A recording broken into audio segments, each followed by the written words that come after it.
so that you can be the same. It's up to you. You can have that conversation at some point. But CT would like to tell you about mortgages that you can take in this country. Wow. And he'll tell you who is behind this magic. You know, the problem that many people who want to own a home have is, how on earth do I actually get into a position where I can own a home? Now, a solution has been provided by Diamond Trust Bank. This is what they're saying. They're saying, look, we have partnered with Kenya Mortgage Refinance Company. And because of this, we offer mortgages that can last up to 10 years or even 25 years. If you take a mortgage for 10 years, we will charge you 9% constant. If you take a mortgage for 25 years, now you see, I clearly cannot take a mortgage for 25 years. Why? You think you will not live another 25 My friend. What's wrong with you? That might take me to the next century. Anyway. They'll charge you 9.75%. But it doesn't stop there. They're saying we don't have hidden charges. Anything we tell you is it. It's upfront, it is it. If you pay in advance of the scheduled payment, we will not penalize you. And they say, if you have a job, you have a salary, if you happen to be in business, if you happen to be in the diaspora, we will still consider your application. But if you're salaried, they're saying we'll offer you a loan of up to 105%. If you're in the diaspora, they're saying we'll offer you a loan of up to 80%. Now, if you want to determine and verify that what I'm saying is true, they're also saying, look, do two things. One, either visit any Diamond Trust Bank branch or email us at mortgages@dtbafrica.com. That's it. Good stuff. That's it. Easy, Waziri. Yeah. Easy. Yeah. Sounds very sweet. Yes, it is. To start with. Yes, it does. And another morsel of sweetness that CT has, every week, don't ask us how, just accept that it happens. CT goes to a different African country and he brings back a basket of proverbs. He's been in a very interesting country this week. He'll tell you what the proverb is, and then you can tell us how you would interpret that proverb. See, we're putting you to work, even before we get started. Fair enough? Wow, it's been a while since I thought that hard. Okay, well, let's... But I'm all ears. No. Waziri here is being modest. You cannot be a Waziri and not think hard on a daily basis. Yes, but... Nevertheless. Yes. Our proverbs for the whole of this week ending today are from the Gambia, otherwise known as the Republic of the Gambia. Okay? This country has a population of around 2.8 million people. Okay? They're not that many. But then the country is not that big anyway. No, it's not. Okay? But it has an interesting government. It's what you call a unitary presidential republic.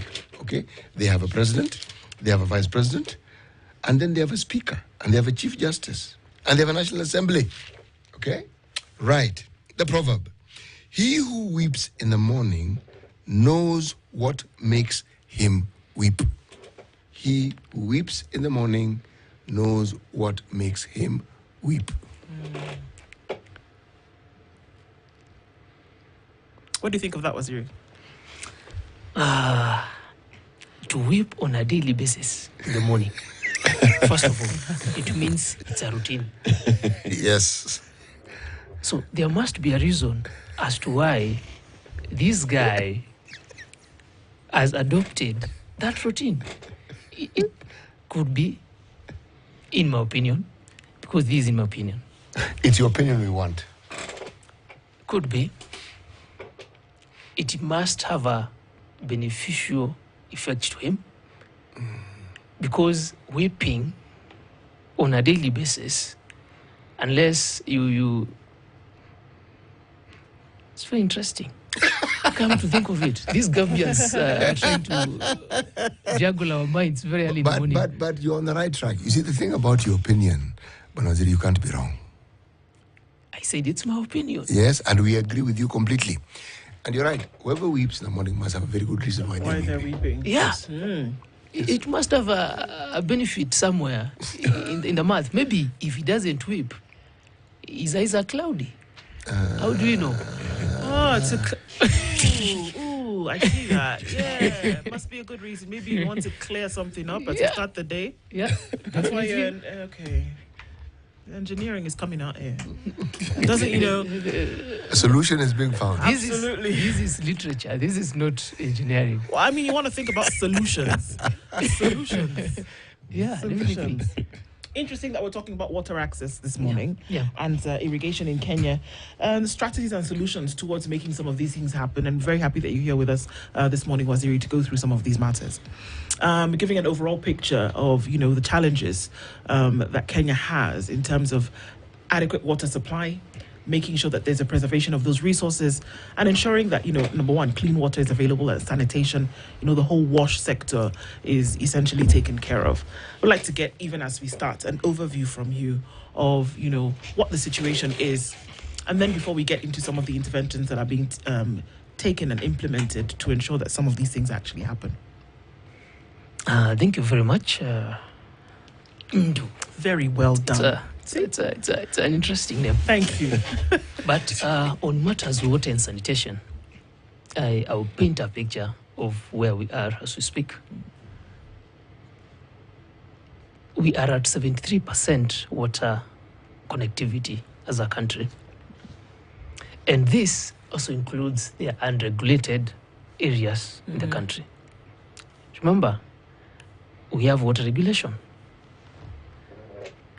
On matter of sanitation, sanitation is very broad because there is sanitation coverage, and this will comprise of sanitation facilities, safe and hygienic handling of human waste, and management of wastewater.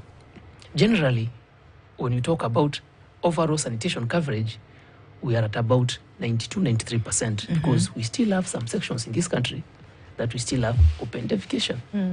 And you cannot clarify that as proper sanitation. Now, in this sanitation, there's a breakdown because there's what we call safely managed sanitation.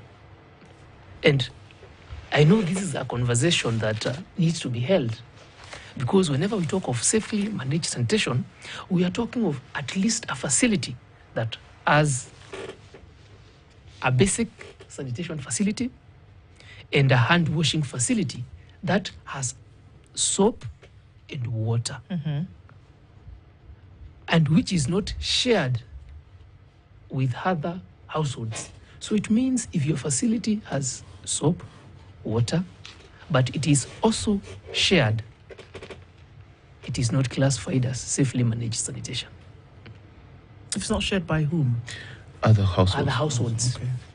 But now we have what we call seaward sanitation coverage.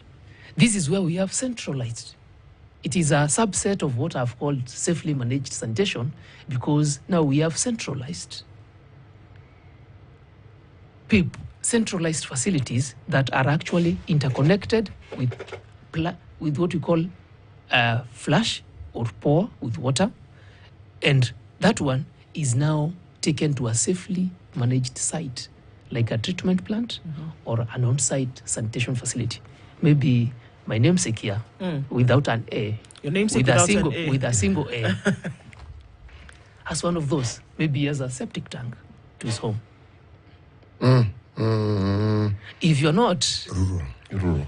if you're not, then you're in town and you're in the seaward network. The lucky few, only 16% have access to that, whereby we have a system of trunks, primary, secondary, and tertiary that go to a treatment plant. For example, in Nairobi, Ruai, for treatment.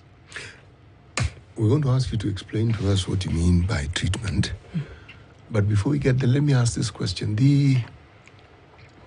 When we talk about sanitation, Yeah, we hardly ever talk about sanitation. that's another problem. And we're glad you're here because when one sees all manner of buildings coming up, I live in an area where once upon a time, one hardly saw any flats. Then you started seeing townhouses. Now we're seeing buildings that are towering over where you're looking, wondering, okay. When we talk of our planning with sanitation in mind, how exactly does the planning cater for these we're seeing them rapidly developing developments? And what is it that is actually done to cater for what is planned for in advance? Very good question.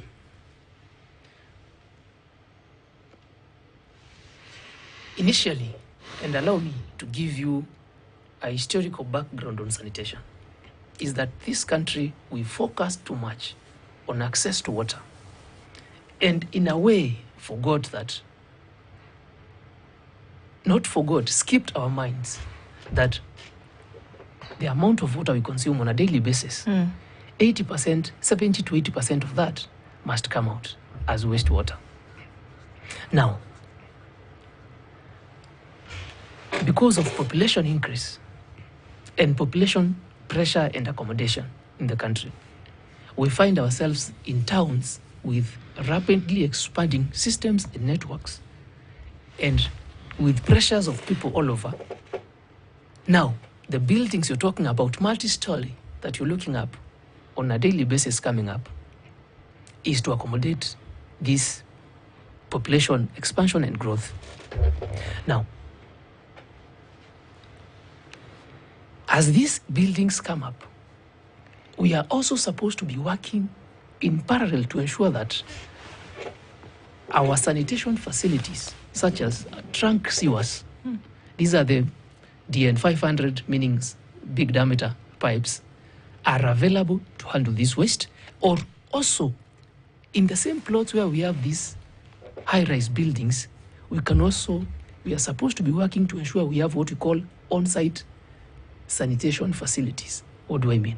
I mean, because of the pressures our old treatment plants are having to handle the ever-increasing supply of waste, now we are also encouraging people to have what we call on-site, meaning that that waste is treated within the location by either having proper septic tanks, having other modern treatment facilities, but that are done on site.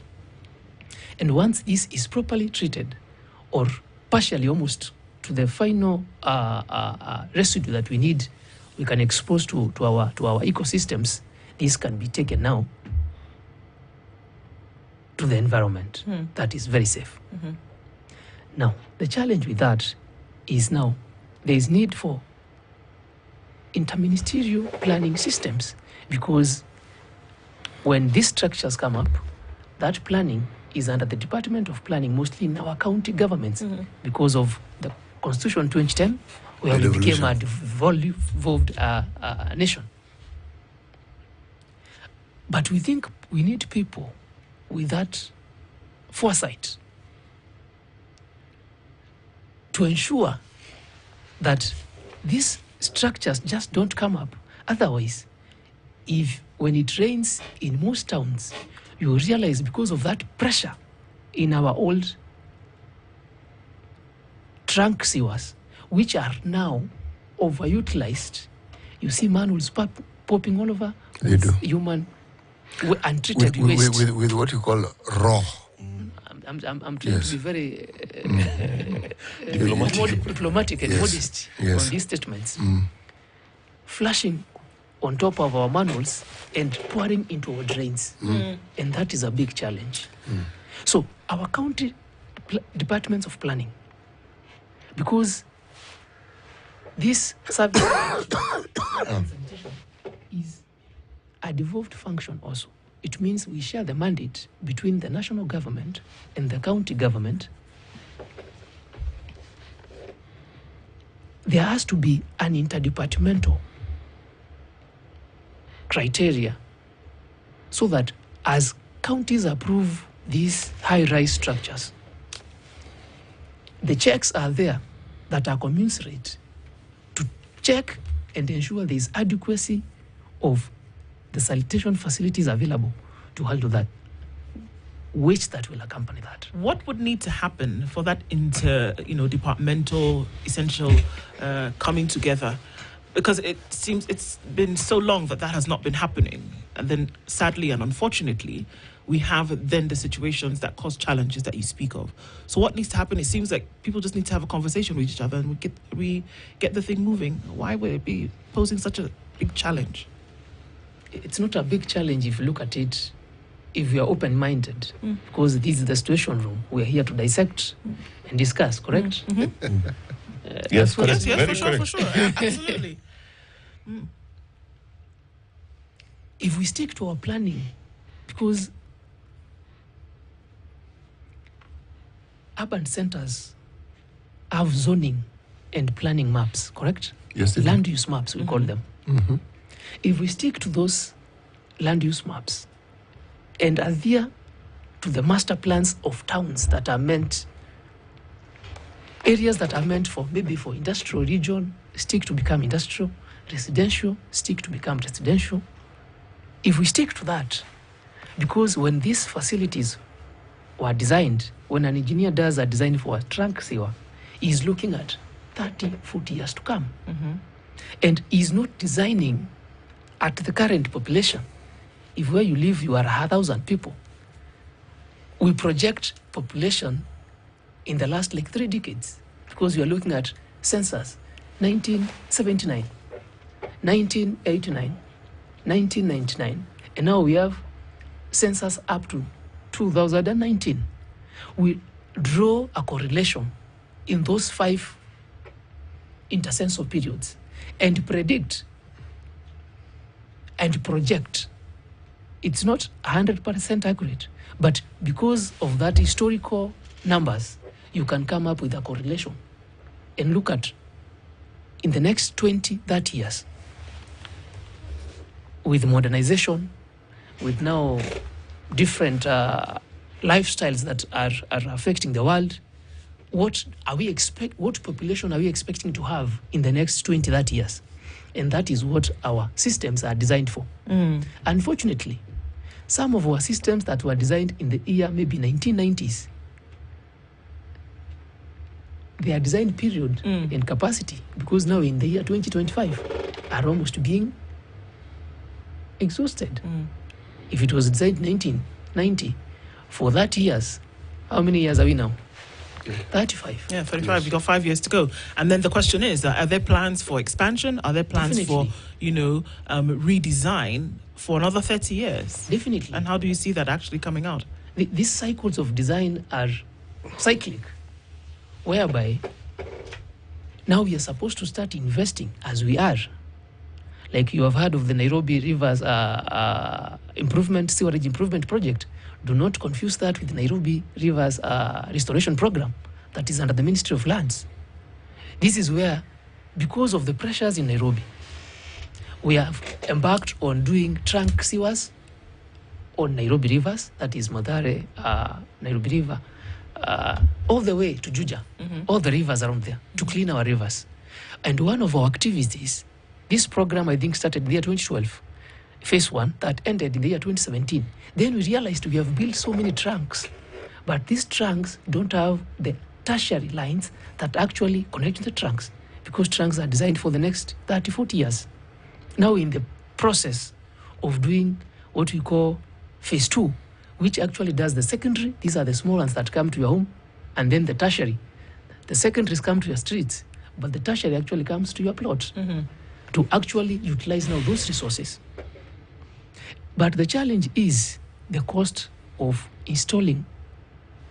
connecting your house or your plot to the next manhole, which is within your, maybe your road, your feeder road, to the trunk. It is not cheap.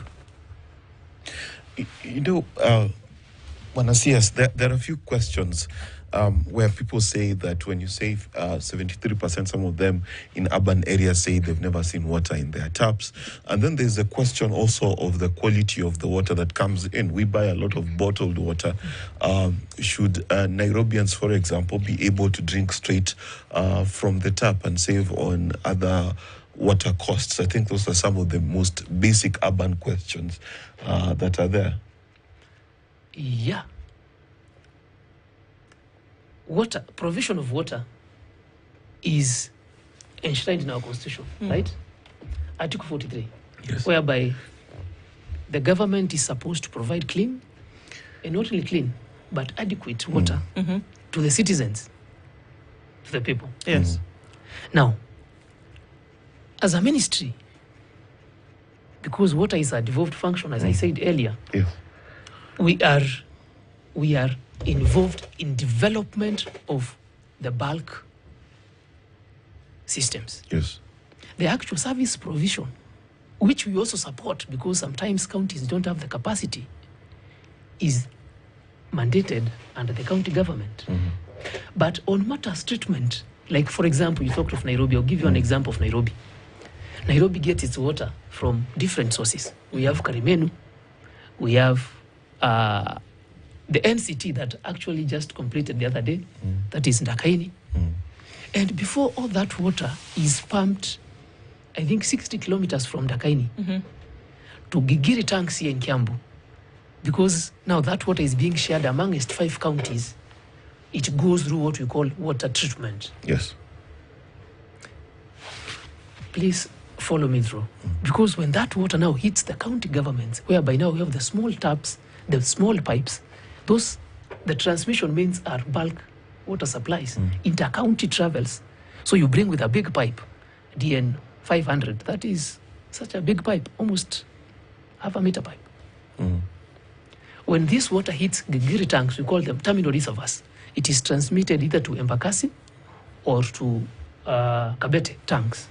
And now, the county government starts supplying this water through what we call primary and secondary pipelines. And finally, a small line, 2-inch, 1-inch, comes to a homestay.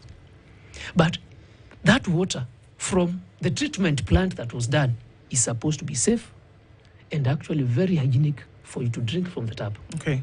But because of, along the way, we have people who are trying to interfere with this provision. We call it water theft, which accounts for what we call non-revenue water.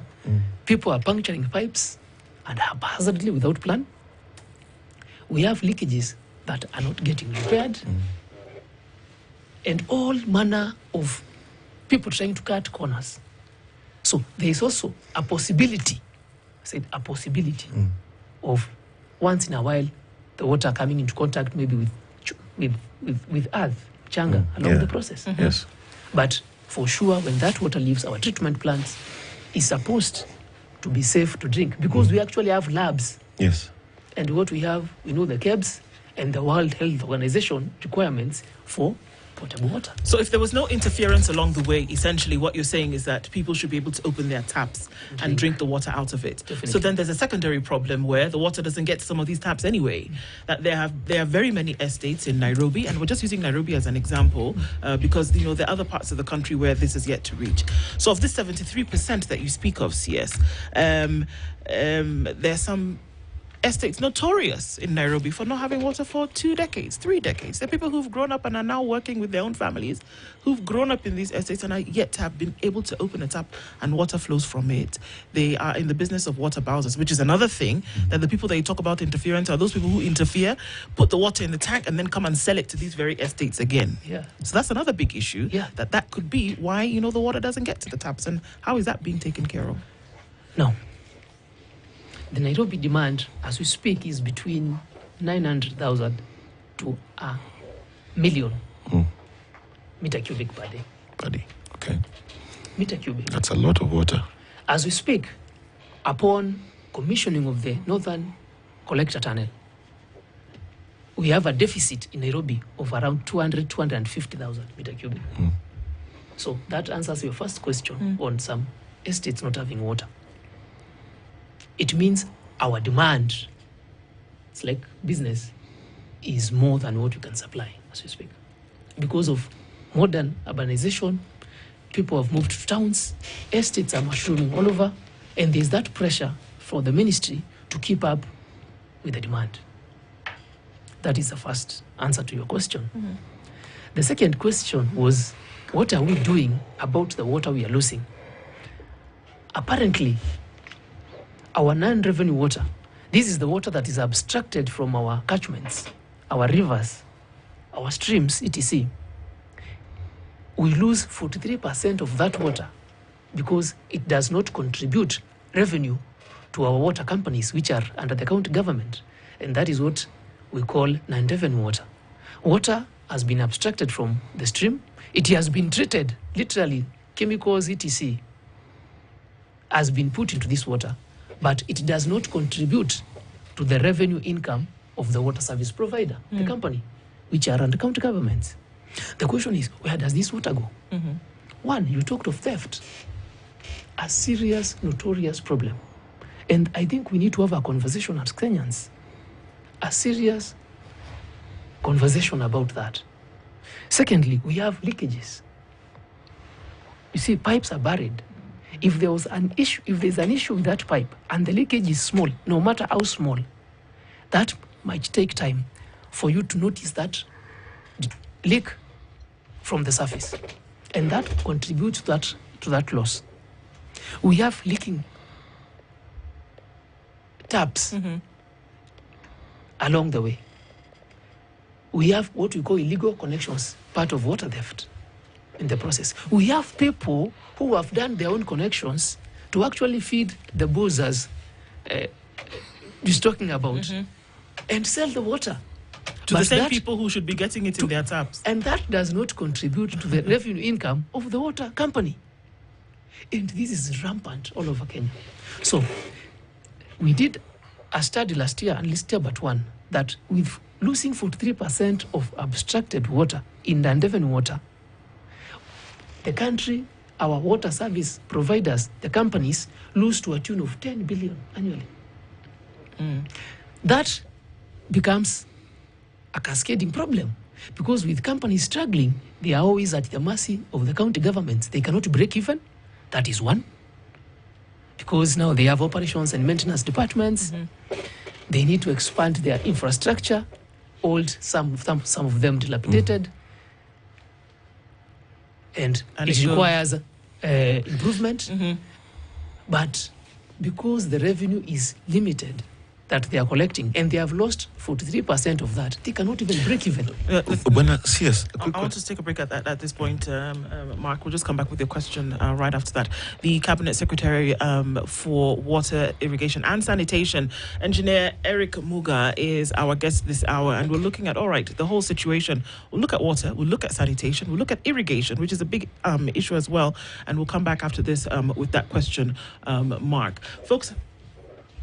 Folks have been asking about VirtuoFX. VirtuoFX is that platform which allows businesses to be able to make payments, to be able to access liquidity, to be able to make sure that you can continue with the flow of your business from one point to the next. 190 plus countries, 49 different currencies, and how you can make that payment from one place to the next. How you can ensure that your business flow is seamless without too many transaction charges, with affordable fees and with no hidden charges, and realization of your monies paid for your business to continue in absolute minutes. You can go on to www.virtofx.com, find out more information from there about how you can make sure your business is actually working well with a payment platform that ensures that there's no extra cost or no hidden charges. virtofx.com.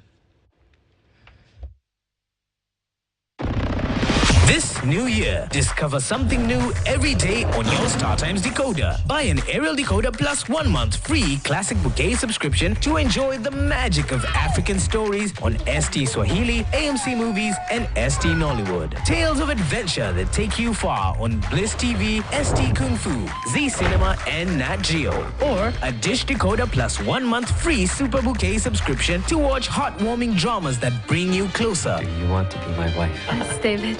I want to marry you. Exciting kids shows to keep the little ones entertained. You got it, dude. Experience the thrill of live sports on La Liga and Bundesliga. For every mood, for every moment. StarTimes. Enjoy digital life. Kuna upepo mpya unaovuma kutoka pwani. Maisha sasa inakuwa bora zaidi na Tatu Shua.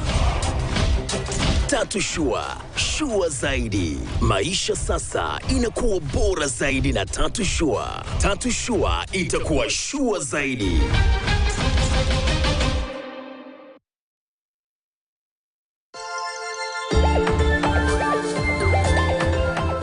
Mwenyezi Mungu ni mmoja na ni yeye peke yake. Mwenyezi Mungu hana mshauri, Mwenyezi Mungu hana mke, Mwenyezi Mungu hana watoto. Allahu Samad. Mwenyezi Mungu ndiye mwenye kutegemewa kwa dharura zote za wanadamu. Qur'an yatuambia sababu ya Mwenyezi Mungu kuleta kufunga ni ili mujifundishe kumcha Mwenyezi Mungu. Kumcha Mwenyezi Mungu si mawazo ya watu na kwenda kupanga watu namna ya kumcha Mwenyezi Mungu, fanya hivi, fanya hivi. Kumcha Mwenyezi Mungu ni yeye atakayefundisha watu namna anavyoogopa Mwenyezi Mungu.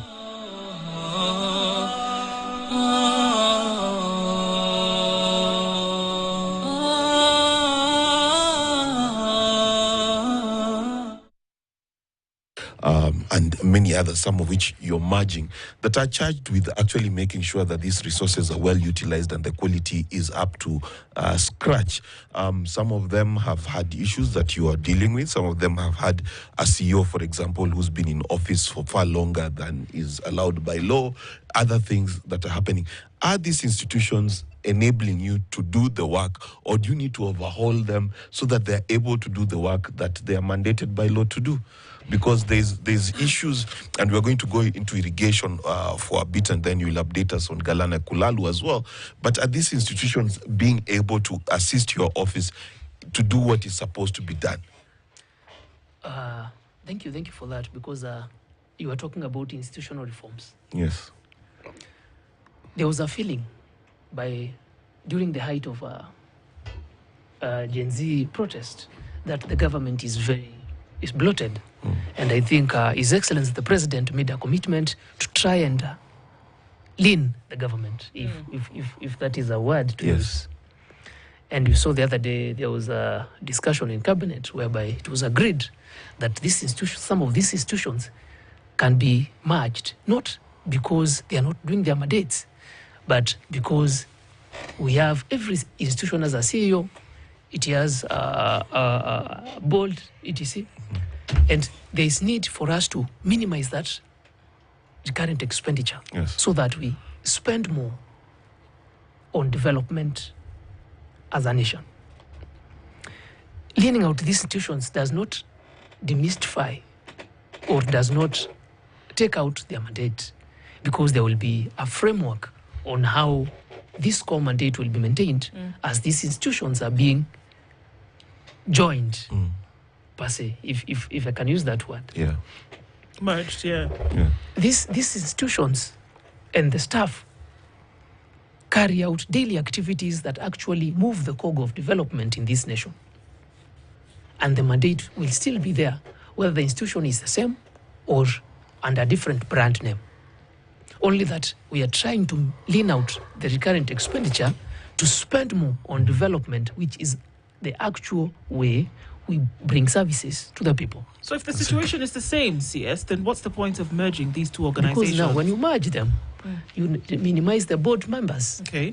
You minimize the So the number of headcount is CEOs. lower. Yeah. But it doesn't take away from the challenge that you face, because what are we looking at now? A direct merger between the National Water and National Irrigation Authority, who essentially would appear as though they have different mandates, but we're saying bring them together and let them both work. Let them both work on the same mandates for water. We're talking about provision, supply, management, and irrigation, whether we're talking about agriculture at whatever level. So we're saying that collapse them into one, but does it take away from the implementation of certain mechanisms that will ensure the challenges that have been realized previously would still be sorted out? Does it change in the implementation?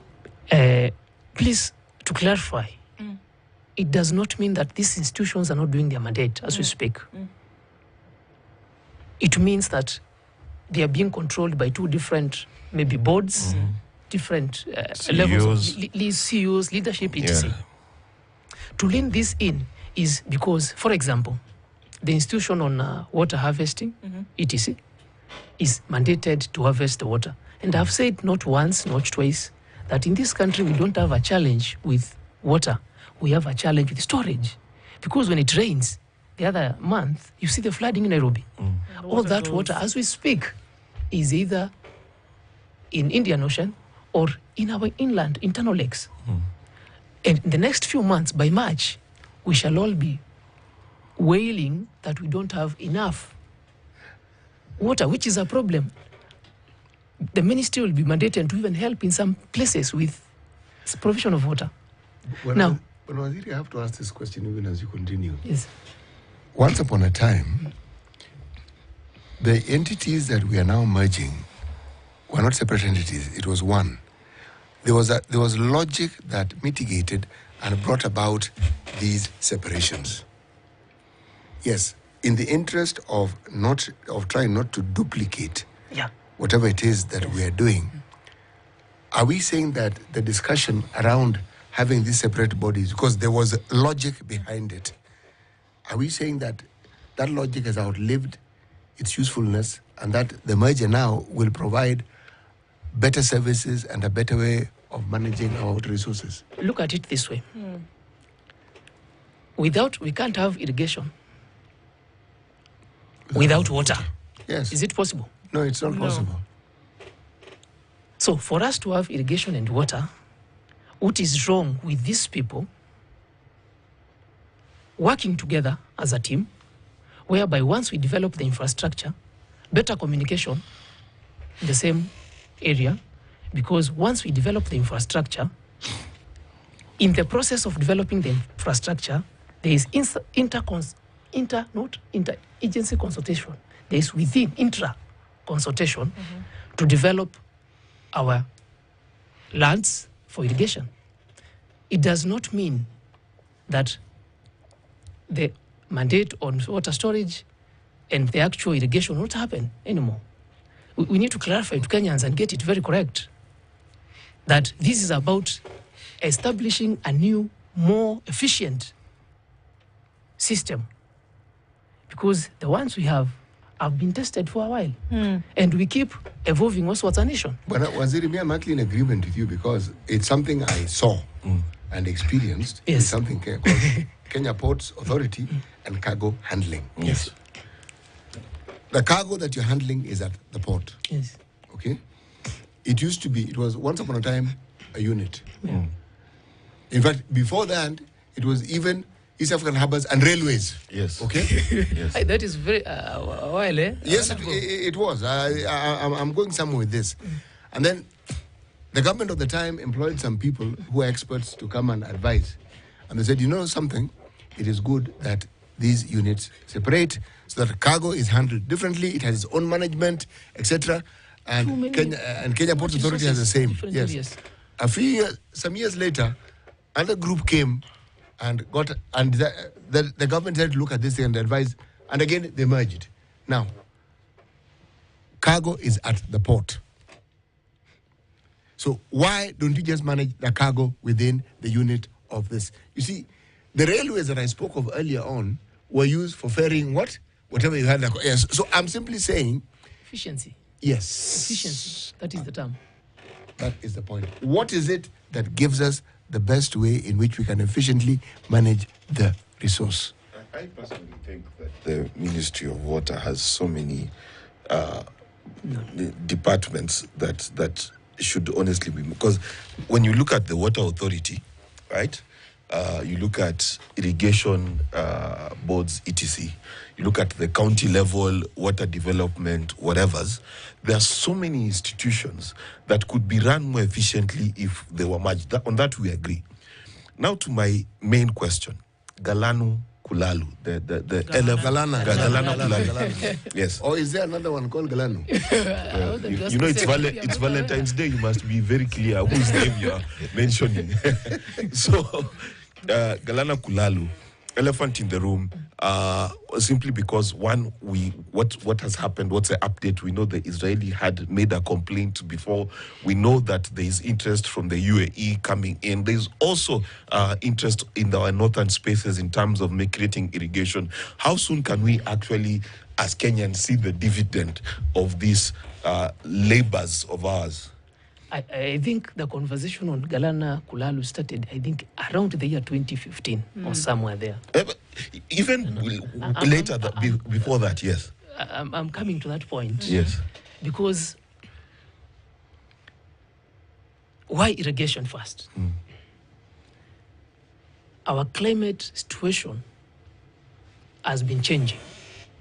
The rain patterns Muga experienced during his time, These ones are unpredictable. and the rain seasons we're experiencing today are two different They're things. completely unpredictable. Yes. The population has increased, and we need to feed the population. Factually. And therefore, there is need to stop relying on trade-fed agriculture for sustenance as a nation. Otherwise, we shall keep importing basic food products from abroad, which now impacts economically from the economics people on our foreign exchange situation. Specifically to your question, if you go to Galana, Kulalu, Galana is in Tana River County. Yes. Kulalu is in Kilifi County.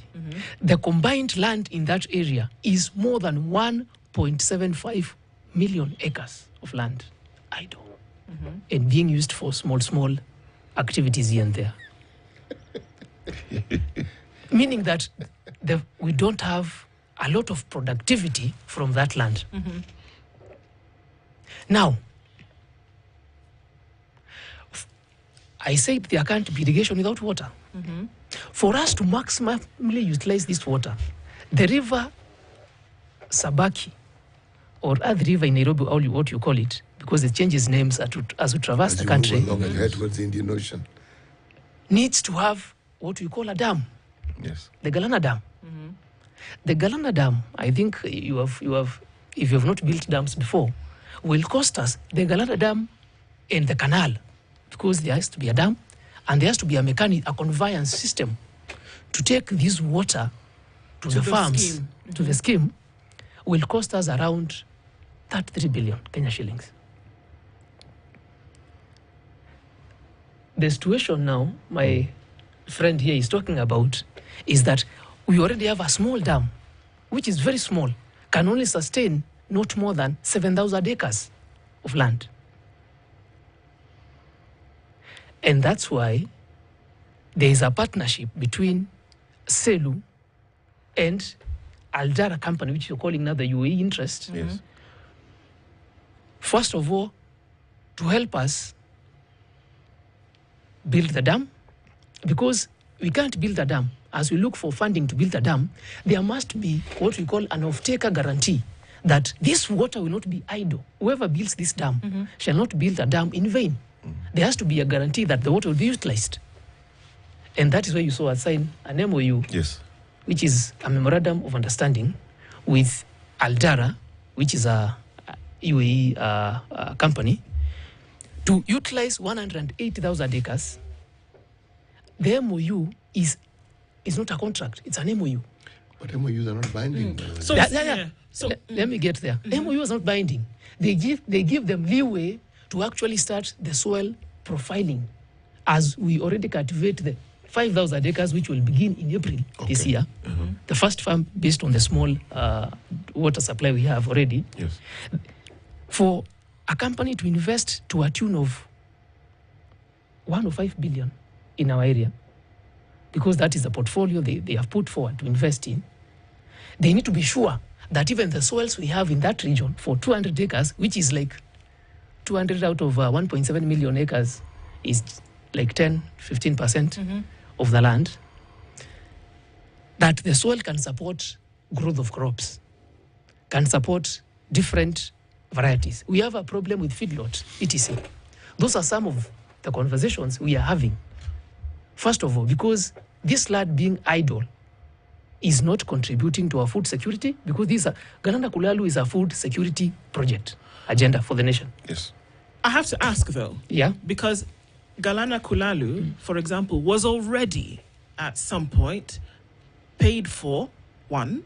Number two, it was already producing, in terms of that there were some already bags of, they were talking about produce that was already coming from the scheme. Correct. When the Israelis left, they said very clearly, we cannot do this anymore because of what we see.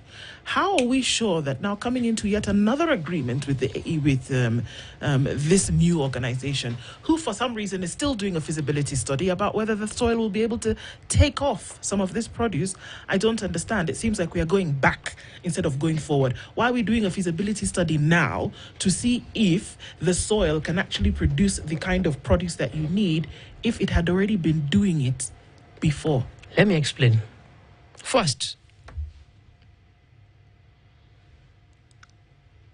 Twiga Foods, you know Twiga Foods? Yes. Was the one that was doing that job. And they did trials on 538 acres of land in that region. 538. small portion compared to 1.7 million acres of land. They were able to produce an average of 35 bags of maize per acre. Correct? Now, Twiga came into agreement with Selu. Selu went through the PPP directorate, public-private partnership, and they were cleared last year, I think October or November, to engage in 20,000 acres. And that production is beginning as early as April this year.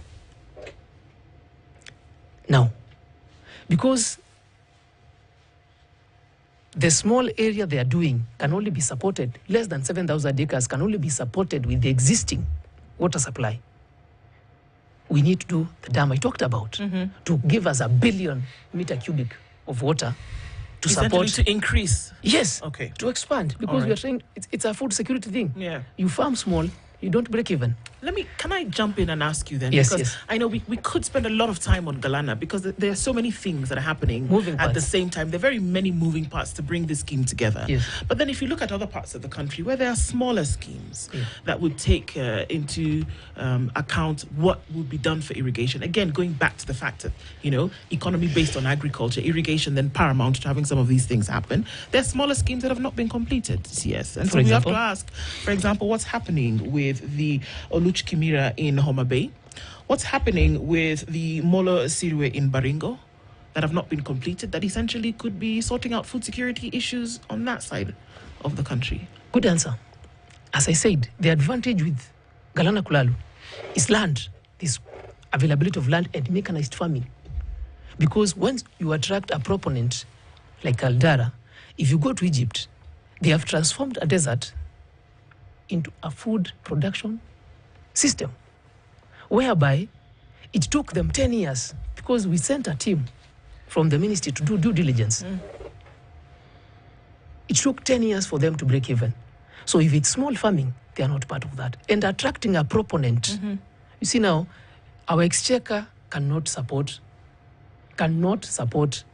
fully support our food security agenda because this money is being distributed across 20-something ministries.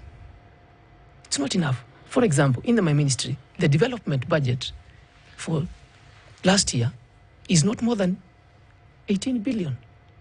One dam. For the whole country. For the whole country. One dam, for example, the one that is very contentious, the Kenyans keep talking about, is Dwake. Yeah. It's costing 42 billion. And it's still not complete. Yeah, still ongoing. I mean. Because of financing problems. So if you allocate me 20 billion, for example, one financial year, how many dams can I do to that tune? No, just answer that question. But then why don't we see the smaller ones then completed? Because you can imagine if you're doing a development project, yes, at the end of the day, the point is that you finish the project so that you can start to reap the benefits and that you can then start to see some kind of economic activity around them. But if we have schemes that are staying in situ for so long, when will you actually start to see the benefits? And if we continue to say government is working, we continue to be in that cyclical nature of things and it doesn't get complete. So when will you see the benefits of such developments? Let me give you, for example, have you been to Moya? Our best irrigation scheme in this country is Moya irrigation scheme. The Moya irrigation scheme has a capacity of doing 35,000 acres, only 35,000 acres of land. The problem with Moya was inadequate water. Now, by the year 2022, Dhiba Dam was completed. When Dhiba Dam was completed, we are able now, we stretched our irrigation capacity from what was happening around 26,000 to almost 30,000 as we speak today, acres under irrigation. And we're in the process of doing the final canals to activate the remaining 5,000 acres. So the money we get from the exchequer in most parts is distributed to so many projects that are multi-year. And the agenda, actually in the ministry right now, is to complete the incomplete projects. Yeah. But as a ministry, we have the responsibility to have a vision and to plan for the future. These things have to run in parallel. As you do big investments, you're also doing the small investments that actually touch the common mwananchi. Yeah. And to answer your question on why we have so many schemes spread all over, is because we have different soil varieties. What is grown in Pakera, what is grown in Bura, for example, what is grown in Hola, what is grown in soil in lower Nzoia, where we were the other day trying to finish the main canal to irrigate more than 10,000 acres in that region again, are part of projects that are going all over with different arrangements and financing. The problem is finances.